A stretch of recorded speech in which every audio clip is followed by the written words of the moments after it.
জাতিসংঘ শুধু হিন্দু বৌদ্ধ খ্রিস্টানদের জন্য নাকি মুসলমানের জন্য?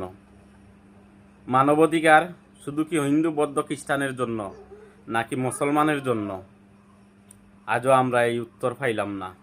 ভারতবর্ষে এই ভারত রাজ্যের মাঝে এত মুসলমান এতদিন থাকি নির্যাতন হচ্ছে, নির্বিচারে হত্যা করতেছে। মসজিদ পবিত্র জায়গা, আল্লাহর ঘর, মুসলমানের একটা এবাদতের জায়গা। এইসব জাতিসংঘেও মনে হয় দেখেন না, তারা অন্ধ হয়ে গেছে। ঘুমন্ত মুসলিম, আপনারা কবে জাগবেন? এই জাতি কখন জাগবে? যখন এই মুসলমান হল মারা যাওয়ার পরে। কিন্তু জীবিত থাকতে একটাবার জাগুন, মুসলমানের পাশে দাঁড়ান এবং দেশ বিদেশ যারা আছেন সবাই মুসলমানের উপর যে অত্যাচার হচ্ছে আপনারা সবাই আওয়াজ তুলুন, প্রতিবাদ করুন।